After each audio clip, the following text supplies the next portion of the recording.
Okay, so I mentioned it a couple times in my blogs, in my last video, and I want to talk about this trauma blueprint thing. So, this is just the way that I versed it in my head when I was writing. Um, but it's basically we pass down trauma to our children if we don't address it and heal it. If we don't become aware of it and we don't heal it to some degree, we will pass it down to our children. And this is the cycle of trauma. And we all individually have a trauma blueprint. So,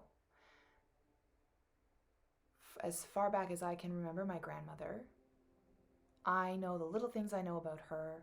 She was raised in a poor family. It was a large family. She was her father's favorite. She was one of the youngest. She got a lot of praise from her dad, but then she dropped out of school because she was being bullied, and he was disappointed in her. And then I know that he died young.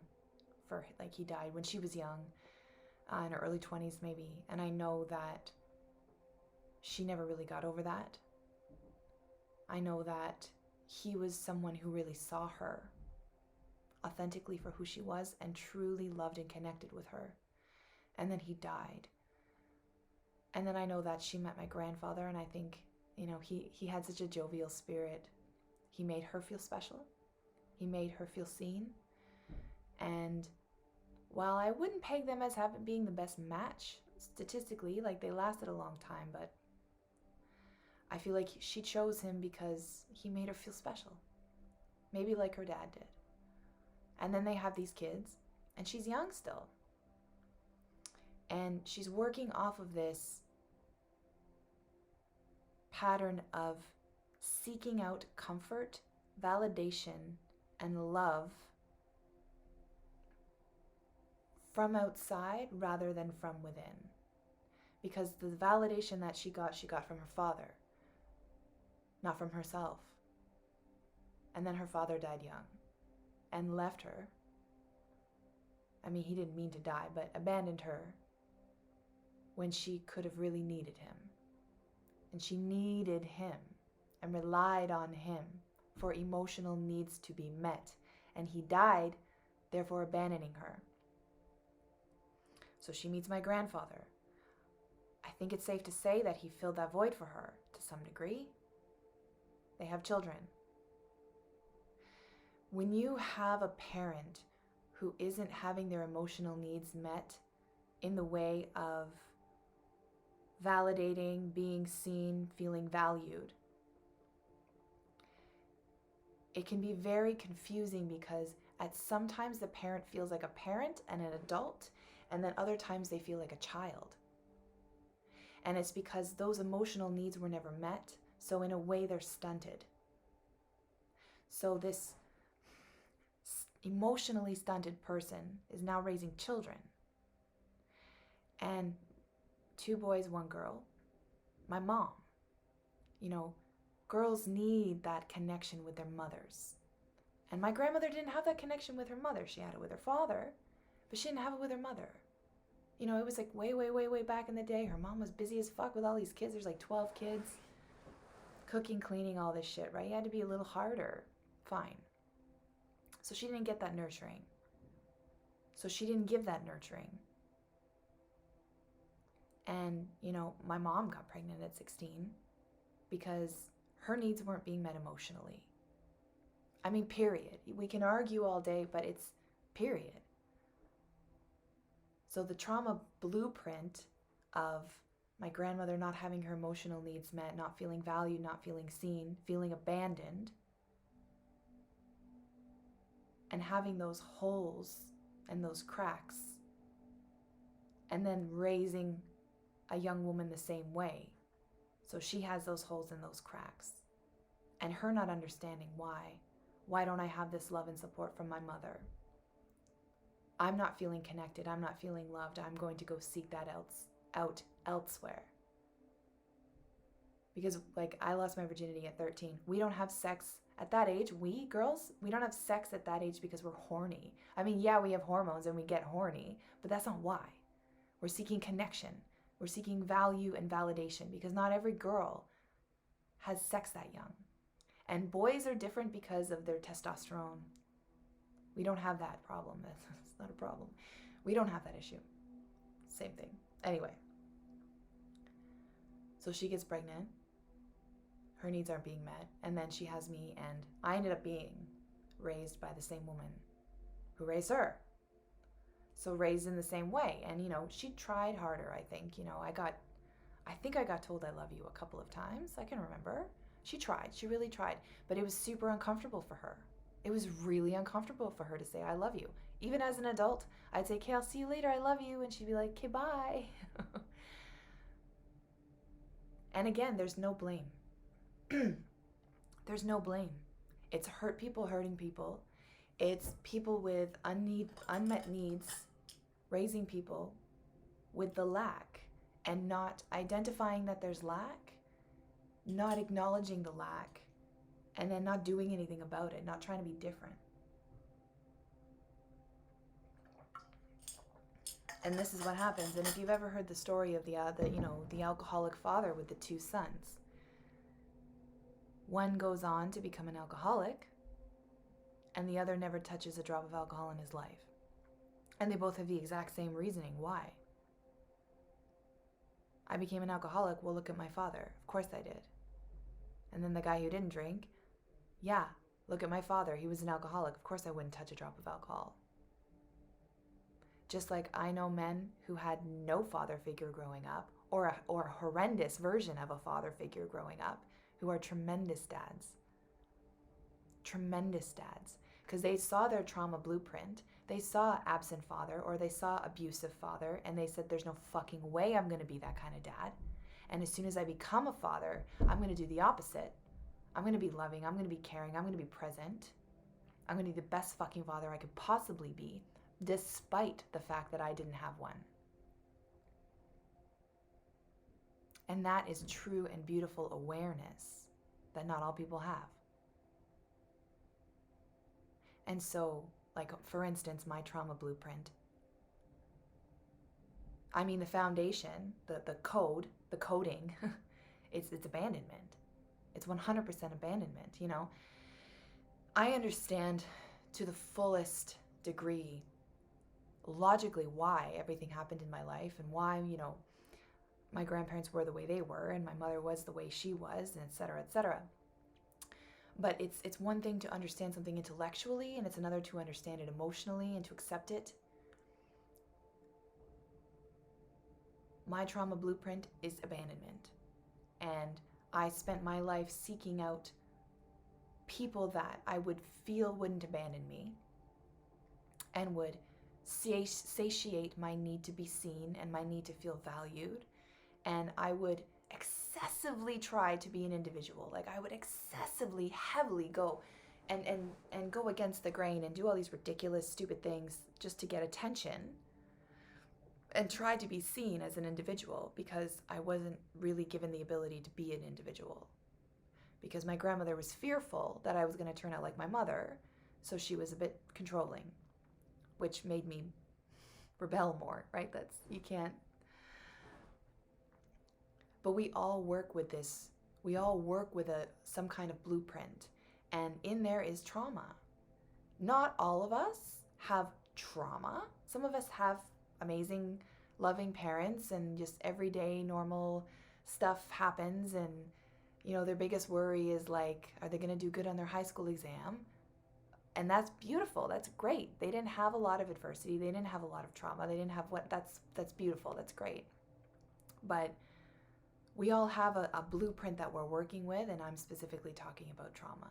Because trauma breeds more trauma. It can. It can. So,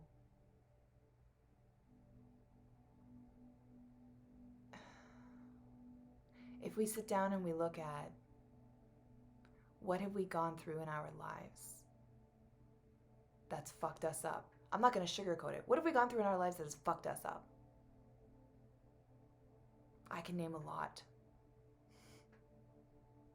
And then we go through something in our life, it fucks us up, we have a response to it and a belief around it, and then we carry that and we remember it and we go, oh, I don't want that shit to happen again, I'm gonna do this. And it sounds like wisdom, but when it stems from a deep, deep void, it's not. Because we are reacting. We're reacting to our lack. We're reacting to our void of emotion, our void of a need being met.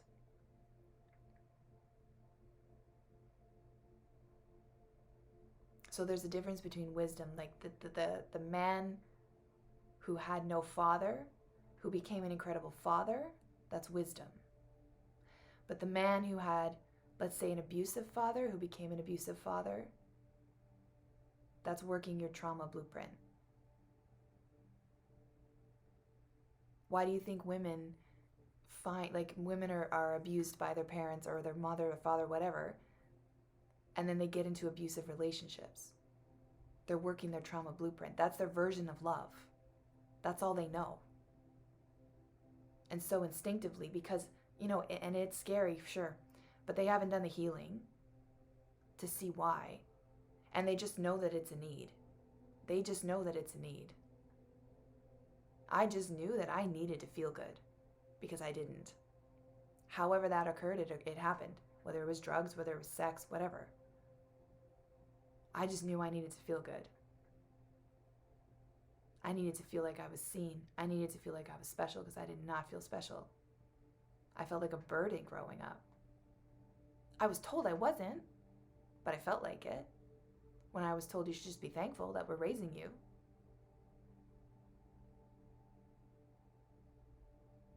Everything we've done for you, okay? Like when you're a kid, that messaging fucks you up. I digress. I felt like a burden growing up. And then I always felt like I was repressed in some way, Be yourself, but not too much. And when you have a parent that's working her own stuff that she doesn't even recognize, it's going to bleed on you. And then you bleed on other people. And the cycle continues and continues and continues. But if we sit and we really fucking look at it objectively and go, okay, I got fucked up and I refuse to continue to be fucked up, and I'm not going to continue to fuck other people up. I need to fix this. I need to fix this. I need to fix it fucking now. So not only can we, once we identify the blueprint, we expose the wounds, and then we can work with what we have. Because something I believe, and I didn't really get it, was like, we can never fix what's been broken. We can only heal it. And maybe that's the scary part. At least I feel like for me that was the scary part. Thinking, fuck, I'm never gonna fix me.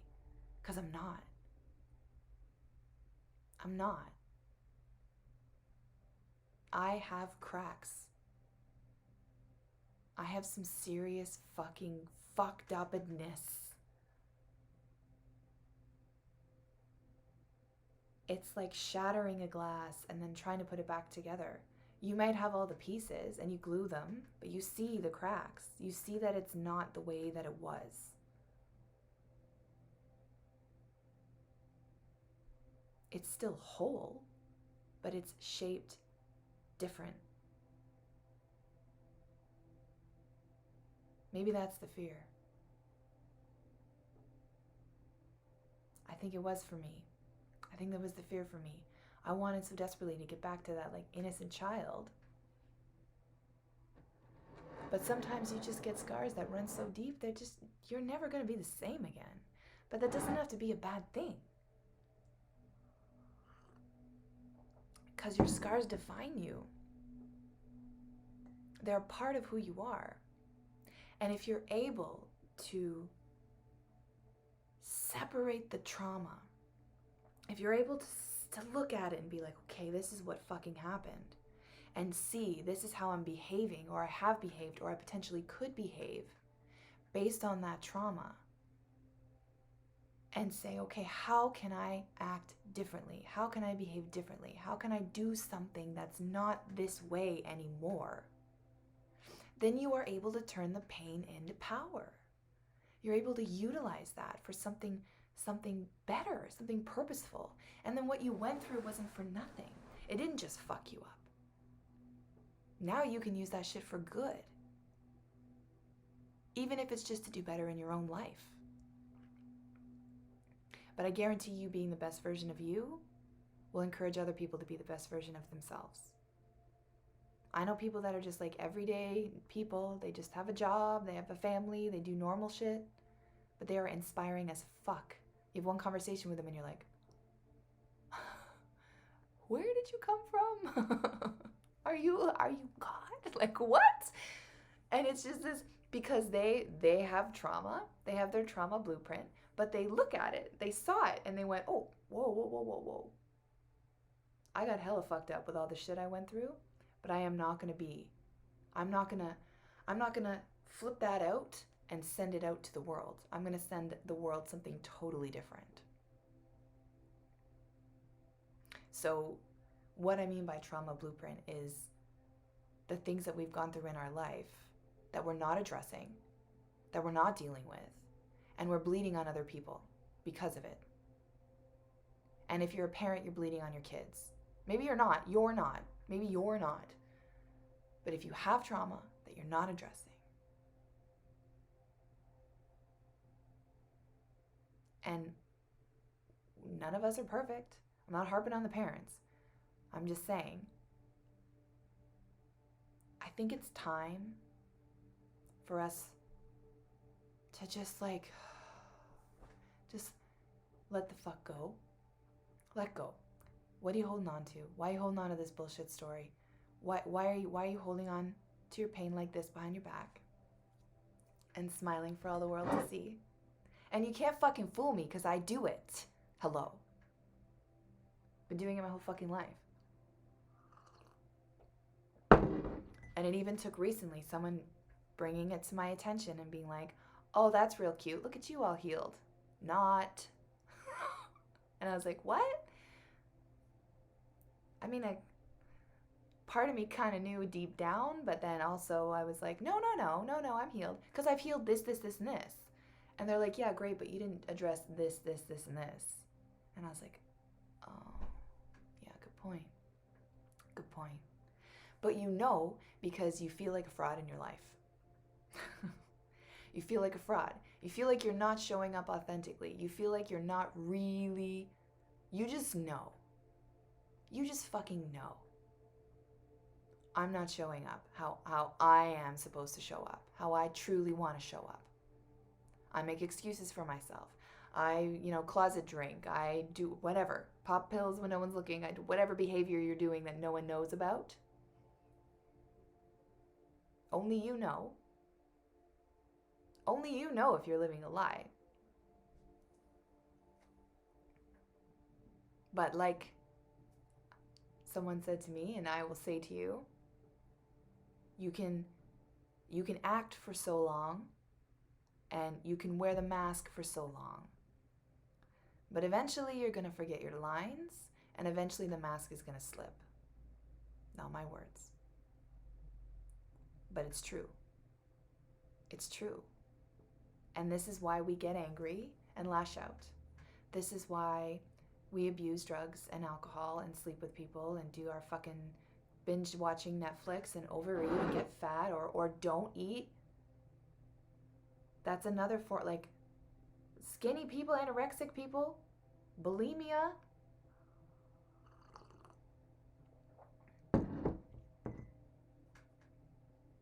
We're running from the things we're afraid of and simultaneously running towards the things that we're lacking. But we get to the things that we want by doing the things we don't want to do.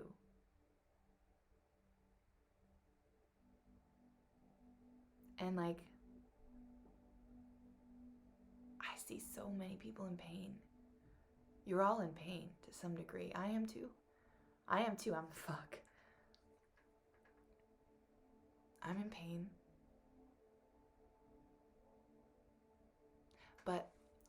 in some way, I've lived in the dark for so long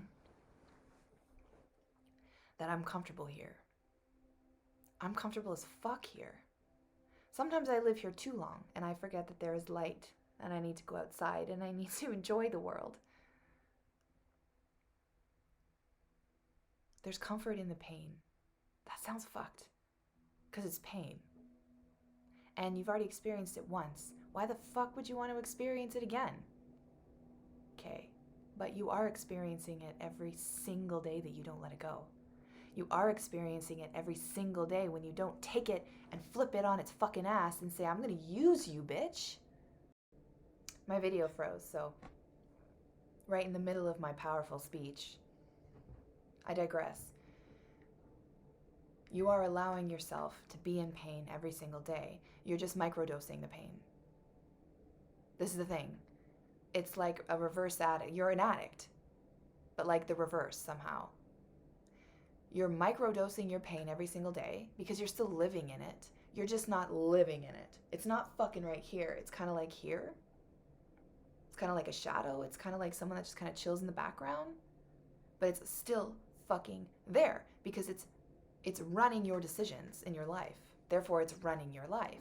It's just so microscopic that you don't see it or feel it as much as turning your phone off, turning everything off, no music, no nothing, and sitting in your fucking pain and like bathing in the pain. Bathe in the fucking pain. Because when you fully immerse yourself in something, that's when you really fucking get it. That's why Tony Robbins does the kinds of events that he does. Like I went to an Unleash the Power Within event last year in California. It was a 4-day event. You're fully immersed. It was like, the first day was like 15 hours. It was fucking ridiculous. We walked on fire. It was crazy.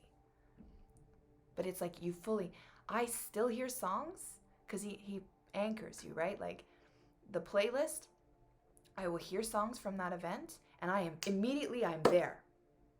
It's there because I was fully immersed. I was fully present. And it just fucking did something to me. That was incredibly powerful. So you are living in your pain. Even though you think you're avoiding it and you're not really feeling it, you are. You're just feeling it on such a small scale, which is even worse because you don't see how it's actually affecting your life and affecting your decisions. Because your fear of acknowledging your pain is forcing you to default to making mediocre choices to live a mediocre life because you've got this blanket on you. You can only go so far, right? You've got this fucking backpack full of shit. You're not going to be able to walk the full fucking 10 miles because you got this heavy fucking backpack full of bullshit. Unhealed trauma, bullshit stories, excuses, fucking nonsense. But you have it. You still have it. Just maybe not every day you put everything in it. And I see that now, and I see it more fucking clear than fucking ever. I see it more clear than fucking ever. My head's itchy. And it's not about, I'm not going to sugarcoat this. If you've gone through some really fucked up shit, nothing's going to fix you. You're never going to be the same. You're never going to be the person you were before you've got your shit fucked up. Before the trauma happened. You're not. Period. I'm not. I'm never going to be the girl I was before I got pregnant and had an abortion and suffered trauma. I'm never going to be the girl that I was before I got high for the first time and became a drug addict. Or gave my body away so many times. Put myself in situations that were very, very, very, very bad. I'll never be that person again before the trauma. And some stuff still haunts me. It does. It really does. But the important thing to know is that when you look at it, and I'm still in the process of looking at some of that shit. When you look at it and you hold it out there and you say, okay, this is the fucking pain right here. This is the root. This is the whole reason that I made all those shitty fucking choices in my life and why I've been so unhappy. It doesn't hold power over you anymore. You become the person with the power. Does that make sense? Before, it was squashed down in here. You knew it was there, but you weren't addressing it. So it was controlling you.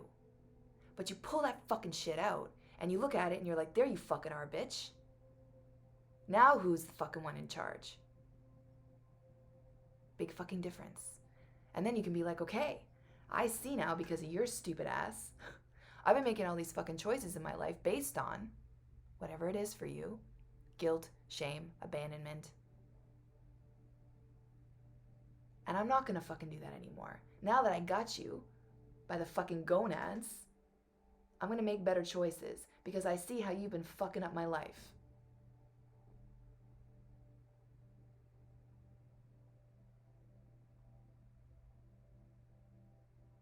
So, I don't think we can ever be the same. We can't. Maybe you think differently, that's fine. I'm not here to convince you of shit. I'm just telling you my truth. And that's where I got so fucked up.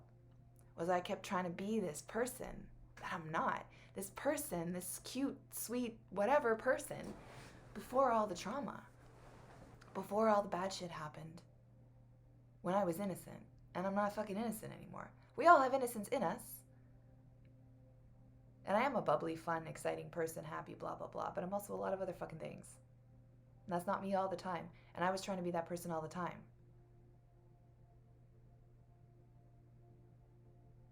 But I wasn't totally acknowledging my pain. Some of it, not all of it.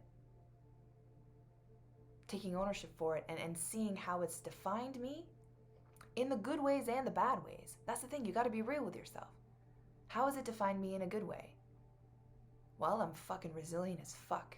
Addicts are powerful people. Powerful people. Once they get a hold of their addiction, once they get that shit out of their life, watch the fuck out. We are powerful. Because we will stop at nothing. When you're an addict and you're just fucking run by your addiction, you will do whatever the fuck it takes to get high. Whatever the fuck it takes.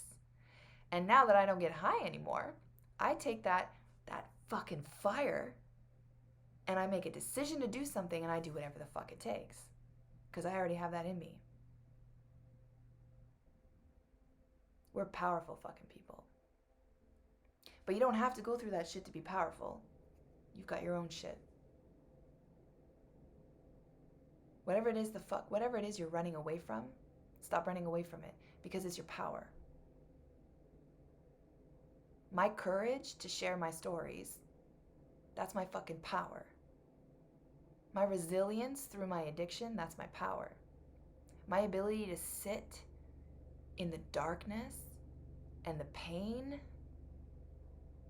and still thrive, that's my power. What's your power? Because you got one. We all have one. One or more. What's your power?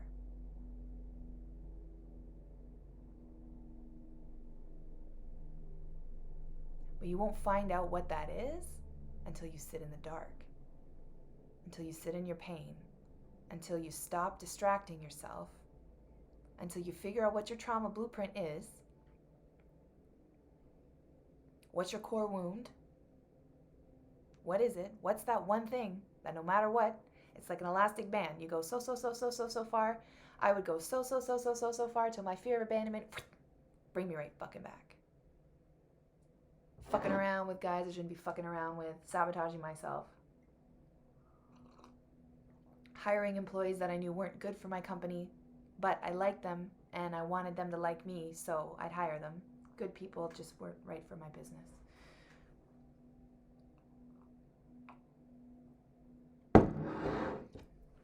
What's your core wound? Figure that shit out. Like, what are you most afraid of?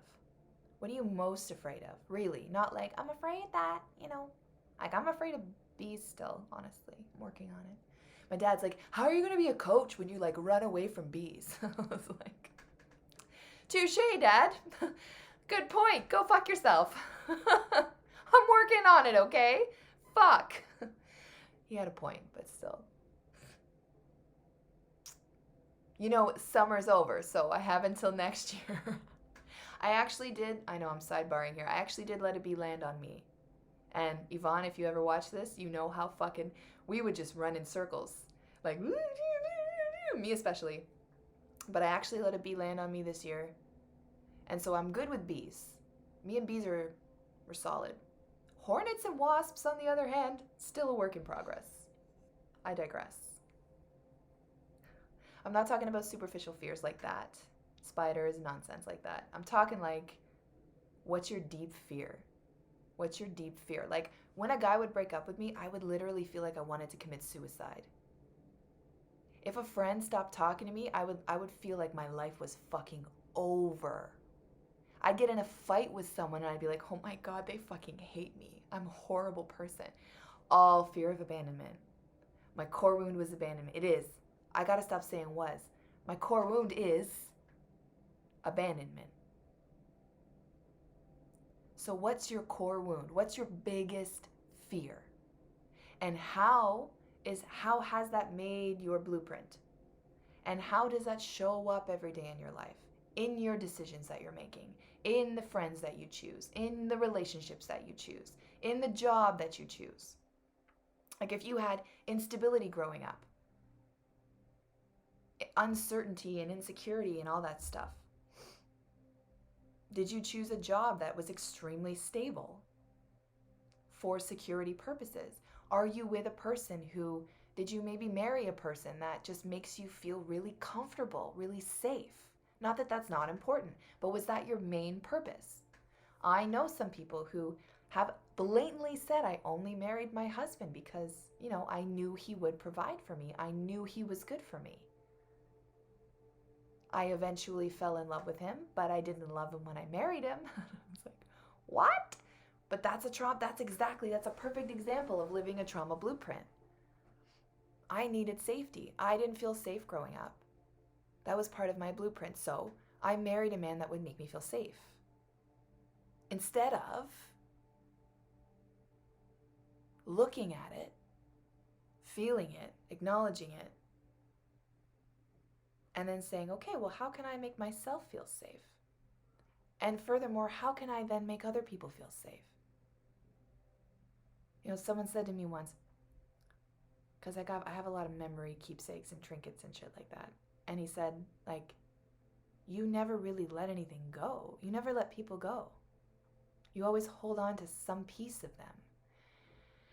And I'm like, yeah, that's true. Because it's not just my fear of abandonment. I also don't want to abandon other people. I also feel so compassionately for others. I know what it's like to feel abandoned. I don't want them to feel abandoned, which is why I give people so many chances, or used to. I had a boyfriend that cheated on me like 8 times. Took him back every time. Till the last time. And even then I said, this is the last time. This is your last chance, man. And I meant it. He didn't think I meant it, but I meant it. And then after that I left him. But I didn't want to abandon him.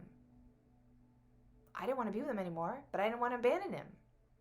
So it goes both ways. So how are you showing up in your life based on your core wound?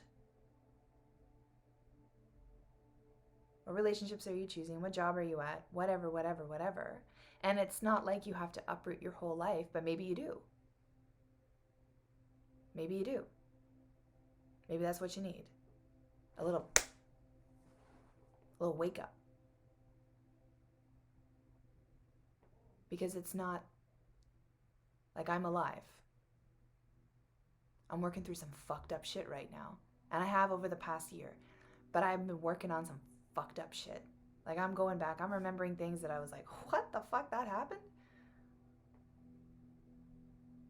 And it's hard. And it hurts. Holy fuck, it hurts. Whew. But it's already happened. Like, the worst of it's already happened. You are strong. Like, you're so fucking strong. Do you not fucking see that? There are no weak people. There are just unactivated, inactive people. They're not activated yet. They're not weak. Nobody's weak. You're not, it's you're inactive. Like, people that work out, people that don't work out, they don't not have the muscles. We have muscles or we'd be like, they're just not activated. They're not being used. They're not strong enough yet, but they're still there. You have the potential.